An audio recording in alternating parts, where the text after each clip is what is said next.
नमस्ते। इससे पहले की वीडियो में मैंने आपसे सिंधु का प्राक सिंधु कालीबंगा के बारे में चर्चा की थी। जो कालीबंगा में दो स्तर पाए गए हैं, जैसे मैंने आपको पहले बताया कि कालीबंगा में दो स्तर पाए गए हैं, एक प्राक सिंधु स्तर और एक सिंधु कालीन स्तर। तो पहले की वीडियो में मैंने आपसे प्राक सिंधु स्तर पर चर्चा की थी। आज हम सिंधु स्तर का जो कालीबंगा है उस पर चर्चा करेंगे। जैसे कि मैंने बताया आपको कि सरस्वती नदी में भयंकर बाढ़ आती है और प्राक सिंधु स्तर है वह बाढ़ से विनाश के गर्त में चला जाता है। लेकिन बाद में सरस्वती और दशवती नदी घाटी में पुनः सभ्यता का विकास होता है और जो ये स्तर है, ये सिंधु कालीन स्तर था। पुराविदों का मानना है कि इस सभ्यता को विकसित करने वाले सिंधु सभ्यता के निवासी या हड़प्पा वासी ही थे, क्योंकि दूसरे काल की जो कालीबंगा से प्राप्त पुरातत्व उपकरण हैं उनमें और हड़प्पा सभ्यता से प्राप्त उपकरणों में काफ़ी साम्यता देखने को मिलती है। इसलिए यह माना जाता है कि कालीबंगा का जो सिंधु कालीन स्तर है वह उन लोगों ने ही विकसित किया जो हड़प्पा से या सिंधु सभ्यता से चलकर यहाँ आए थे। लेकिन साथ ही विद्वानों का यह भी मानना है कि जो प्राक हड़प्पा सभ्यता के लोग थे या प्राक सिंधु स्तर कालीबंगा के जो लोग थे, उन्होंने ही हड़प्पा सभ्यता से प्राप्त संस्कृति को आत्मसात किया और उन्होंने ही जो सिंधु स्तर की कालीबंगा को विकसित किया होगा। तो हमें दो मत देखने को मिलते हैं।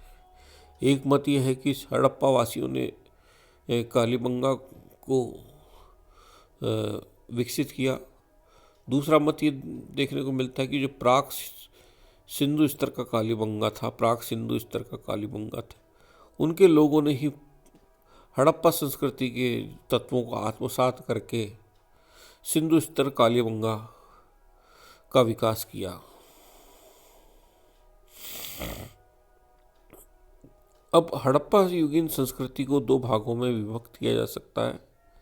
जैसे पश्चिमी दिशा में निर्मित दुर्ग में आबाद जो बस्ती थी वो, और निचले नगर या मैदान में बसी बस्ती है।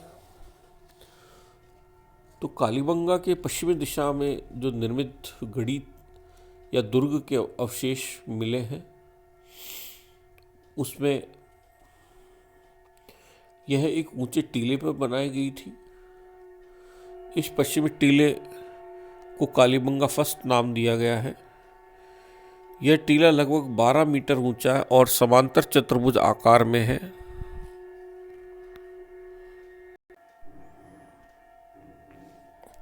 कालीबंगा फर्स्ट में या पश्चिमी टीले में लगभग 12 मीटर ये ऊंचा टीला है और समचतुर्भुज आकार में है।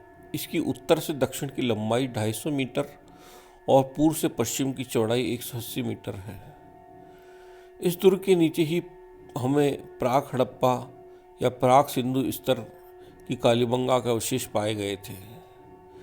डॉक्टर किरण कुमार थपलियाल के अनुसार ऐसा समूह तो इसलिए किया गया था कि वहाँ आवासित होने के कारण ये स्थल कुछ ऊंचा उठ गया था और गढ़ी की ऊंचाई पर होना इसकी उपयोगिता को बढ़ा देता है। इस गढ़ी के चारों ओर सुरक्षा दीवार बनाई गई जिसकी चौड़ाई 3 से 60 मीटर तक थी और दीवार को दृढ़ बनाने के लिए थोड़े थोड़े फासले पर बुर्ज बनाए गए थे।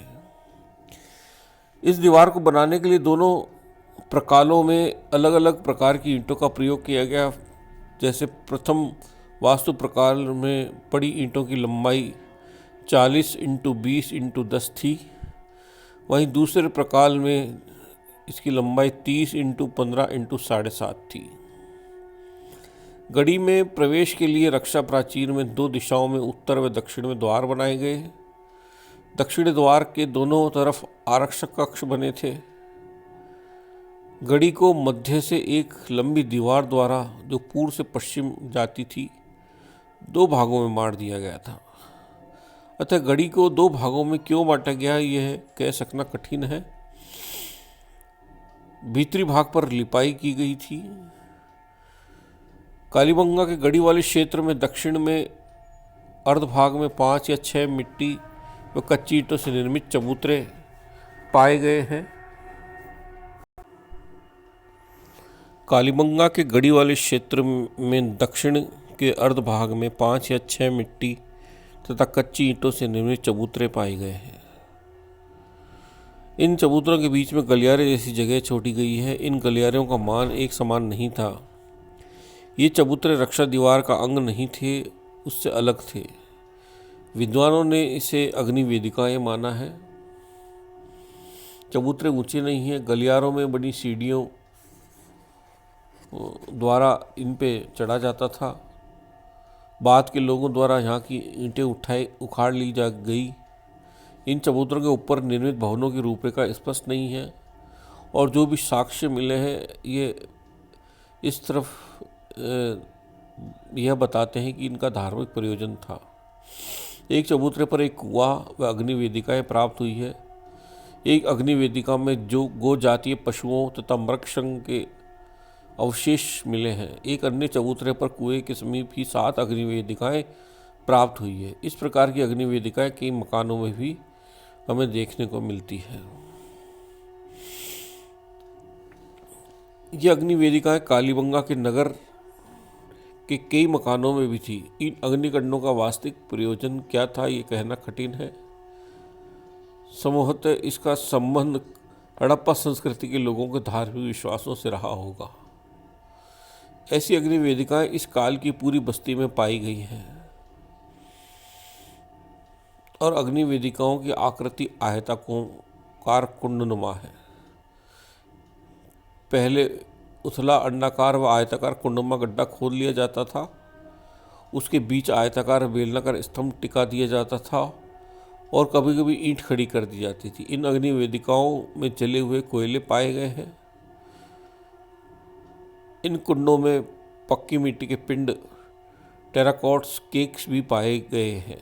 इनका संबंध किसी धार्मिक अनुष्ठान से रहा होगा। इस दुर्ग के प्रवेश द्वार उत्तर व दक्षिण की ओर बनाए गए। दक्षिणी द्वार अब नष्ट हो चुका है। अवशेषों में सीढ़ियां प्राप्त हुई है। अतः अनुमान है कि उत्तर व दक्षिण मार्ग में सीढ़ियों द्वारा दुर्ग में प्रवेश किया जाता रहा होगा। उत्तरी द्वार प्राचीर के मध्य 2 बुर्जों के मध्य विद्यमान था, जिसमें सीढ़ियों के मार्ग से जाना संभव था। दक्षिणी मार्ग में सीढ़ियों से सटे एक गलियारे के अवशेष मिले हैं। उत्तर दिशा वाले मार्ग में गलियारे के अवशेष नहीं मिले हैं। पुराविदों का मानना है कि उत्तरी द्वार से केवल अभिजाति वर्ग का प्रवेश था, जबकि दक्षिण द्वार से जनसाधारण का आवागमन होता होगा। इसकी पुष्टि इससे भी होती है कि उत्तरी द्वार के पास अभिजाति वर्ग के भवन निर्मित है। अभिजाति वर्ग के भवनों के भाग में प्रवेश करने के लिए 3 या 4 मार्ग बने हुए हैं। अब हम निचला नगर पर अध्ययन करें कि कालीबंगा का निचला नगर किस प्रकार रहा होगा। हड़प्पा और मोहनजोदड़ो के निचले नगरों के रक्षा प्राचीर से घिरा होने का एकदम स्पष्ट प्रमाण नहीं है, किंतु कालीबंगा के उत्खननों से हमें जो साक्ष्य मिले हैं उससे ये पता चलता है कि यहाँ का निचला नगर भी एक रक्षा दीवार से घिरा हुआ था। इस रक्षा दीवार की चौड़ाई 3 से 3.9 मीटर चौड़ी या मोटी थी। इसकी ऊंचाई में ईंटों की 15 लाइन लगी हुई है। इस रक्षा दीवार में प्रयुक्त ईंटों की लंबाई 40 × 20 × 10 सेंटीमीटर परिमाप की है। नगर की जो पूर्व से पश्चिम की लंबाई है 239 मीटर है और उत्तर से दक्षिण की लंबाई अभी तक ज्ञात नहीं हो पाई है। उत्खनन में हमें 8 मार्ग मिले हैं, जो 5 मार्ग उत्तर से दक्षिण की ओर आए हैं और 3 मार्ग पूर्व से पश्चिम की ओर गए हैं। मार्गों की चौड़ाई 5 से 5.5 फीट दिखाई देती है कई तंग गलियां भी मिली हैं। मार्गों के संयोजन से पता चलता है कि मार्गों की व्यवस्था की देखरेख के लिए यहाँ कोई केंद्र सत्ता कार्य कर रही होगी। नालियों की व्यवस्था नहीं थी, अपितु सोकेज पिट्स यानी घड़ों को जमीन में गाड़कर गंदा पानी उनमें डाला जाता था। द्वारों की चौड़ाई लगभग 70 से 75 सेंटीमीटर थी। दरवाजों में कदाचित एक पल्ले वाले किवाड़ के अवशेष पाए गए हैं, क्योंकि किवाड़ के लिए एक ही छेद पाया गया है जो ऊपर की ओर है। डॉक्टर थपलियाल के अनुसार इस तरह एक पल्ले वाले किवाड़ का प्रमाण सिंधु सभ्यता में केवल कालीबंगा में ही प्राप्त होता है, अन्य जगह से नहीं।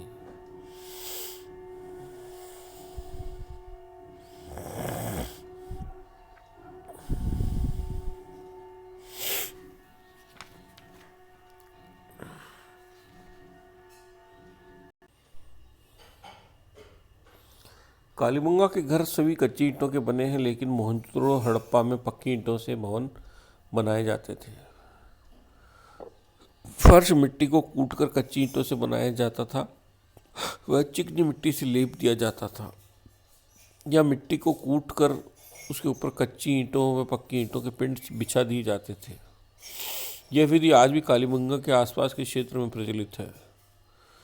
कुछ उदाहरणों में पक्की मिट्टी के पिंड फर्श बनाने के लिए प्रयुक्त हुए हैं। पक्की ईंटों का प्रयोग केवल कुओं, नालियों व स्नानागारों के निर्माण के लिए हुआ है। कालीबंगा में फर्श की ईंटों पर वृत्त काटते हुए वृत्त का बहुत सुंदर अलंकरण देखने को मिलता है। मकानों की छत कच्ची मिली है। लकड़ी की बल्लियां लगाकर उनके ऊपर खपरेल व केलू की परत चढ़ा दी जाती थी। छत पर जाने के लिए सीढ़ियां भी मिली है। मकानों में चूल्हे भी मिले हैं। चूल्हों की विशेषता यह है कि धुआं निकालने हेतु उनमें एक विशेष प्रकार का छेद बना दिया जाता था। कालीबंगा से प्राप्त मिट्टी के मृदभांड पाए गए हैं। ये कई श्रेणियों के मिले हैं। दैनिक जीवन में काम आने वाले भवन, अनाज रखने के लिए भवन, धार्मिक अनुष्ठान के लिए भवन। अलंकरण प्राण चित्रांकन के रूप में किया जाता था। कुछ प्राप्त में सिंधु लिपि भी उत्कीर्ण की गई है। बर्तनों की विशेषता यह है कि चाक पर निर्मित थे और पतले व हल्के थे। अलंकरण और चित्रांकन में उन पर ज्योमेट्रिक डिजाइन, फुल्ले, मत्स्य शल्क, पीपल के पत्ते आदि बनाए गए हैं। मछली, बतख, कछुए, हिरण आदि भी इन पे चित्रित किए गए हैं।